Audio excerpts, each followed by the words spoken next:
Welcome to healthy food. இன்றைக்கி நம்ம என்ன பார்க்கலாம் அப்படின்னா, கருகப்பில்லை வந்து எப்படி ஃப்ரிட்ஜில் ஸ்டோர் பண்ணலாம் அப்படின்னு சொல்லி பார்க்கலாம். ஸோ எப்போவுமே கருகப்பில் வாங்கினோடனே இந்த மாதிரி உதிரியாக வந்து உருவி வச்சுக்கணும். உருவி வச்சதுக்கப்புறம் நம்ம வந்து கடையில் தானே வாங்குகிறோம், அது எப்படி க்ளீனாக இருக்கும்னு நம்மளுக்கு தெரியாது இல்லையா. நம்ம அப்படியே வந்து தாளிக்கிறப்ப போட முடியாது. இன்னொன்று என்ன அப்படின்னா, அந்த கருவேப்பிலை வந்து நம்ம தாளிக்கிறப்ப கழுவிட்டு போட்டோம்னா எண்ணெய்க்குள்ளே போட்டால் சவுண்டு வரும் இல்லையா. எண்ணெய்க்குள்ளே தண்ணி பட்டால் வந்து தெறிக்கும். சப்போஸ் மேலே பட்டுருச்சுன்னா நம்மளுக்கு இது மாதிரி வந்துடும், ஒரு தழும்பு மாதிரி வந்துடும் இல்லையா. ஸோ அதுக்கு நான் என்ன பண்ணுவேன்னா, இப்படி கருவேப்பிலை வாங்கி நல்லா இப்படி உதுத்து வச்சுட்டு இதை அப்படியே வந்து ஸ்டோர் பண்ண மாட்டேன். அதுக்கு என்ன பண்ணுவேன்னா, இந்த மாதிரி நான் ரெகுலராகவே இந்த பானை வந்து இந்த மாதிரி க்ளீனிங்காகவே ஒரு பானை ரெகுலராகவே வச்சுருப்பேன்.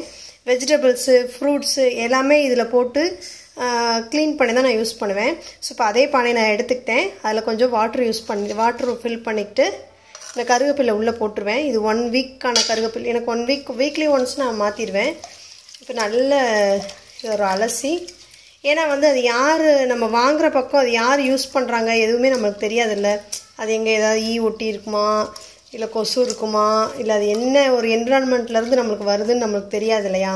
இப்போ நம்ம தோட்டத்துலேருந்து வந்துச்சுன்னா அது ஃப்ரெஷ்ஷாக இருக்கும், நம்மளுக்கு தெரியும். இதுவும் தோட்டத்துலேருந்து தான் வரும், இருந்தாலும் எந்த கண்டிஷனில் வருதுன்னு நம்மளுக்கு தெரியாது இல்லையா. வேறு ஏதாவது அழுக்கு வாட்டரில் வாஷ் பண்ணியிருந்தா அது மாதிரி நம்மளுக்கு இதாக இருக்கும். ஸோ அதனால் என்ன பண்ணுவேன், இப்படி நல்லா கலக்கிட்டு ஒரு 5 to 10 minutes விட்டுருவேன். இது நல்லா ஊற விட்டுருவேன். 10 minutesக்கு அப்புறம் இதை எடுத்துக்குவேன்.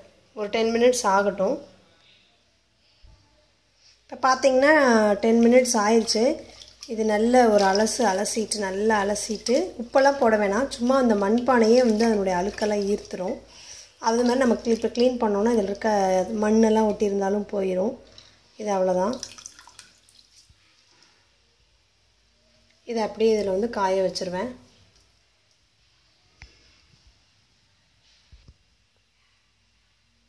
இப்போ பார்த்தீங்கன்னா இதில் நான் காய வச்சுட்டேன். இப்போ வந்து நான் டேரெக்டாக அப்படியே எடுத்து காய வச்சேன் இல்லையா, அந்த மாதிரி பண்ணாமல் ஒரு கீரையெல்லாம் வடிகட்டுவோம்ல, காயெல்லாம் வடிகட்டுறதுக்கான ஒரு பாத்திரம் இருக்கும்ல, ஓட்டோட்டையாக இருக்கும்ல, அந்த பாத்திரத்தில் கொஞ்ச நேரம் வச்சு தண்ணி ஒரு 10 minutes ட்ரை ஆனதுக்கப்புறம் எடுத்து இந்த மாதிரி கூட நீங்கள் காய போட்டுக்கலாம். இதை அப்படியே ஒரு 2 hours, இப்போ நம்ம மார்னிங் ஒரு 10 மணிக்கு எடுத்து வச்சோன்னா ஒரு 12 o'clockலாம் வந்து நல்லா காஞ்சிரும். 12-12:30 பார்க்கல ஒரு 2.5 hours நம்ம இதை எடுத்து ஸ்டோர் பண்ணி நம்ம உள்ளே ஃப்ரிட்ஜில் வச்சுக்கலாம். அப்புறம் நம்ம யூஸ் பண்ணிக்கலாம். அது நம்ம 15 days வரையும் கூட இருக்கும். நான் 1 week ஒன்ஸ் வந்து ஃப்ரெஷ்ஷாக வந்து மாற்றிடுவேன். அது பழசு இருந்தாலும் வந்து வீக்லி ஒன்ஸ் வந்து கருவேப்பிலை இந்த மாதிரி க்ளீன் பண்ணி எடுத்து வச்சுருவேன். ஸோ இந்த வீடியோ உங்களுக்கு பிடிச்சிருந்தா சப்ஸ்கிரைப் பண்ணுங்கள் அண்ட் லைக் பண்ணுங்கள். சேனலை சப்ஸ்கிரைப் பண்ணுங்கள். தேங்க்ஸ் ஃபார் வாட்சிங்.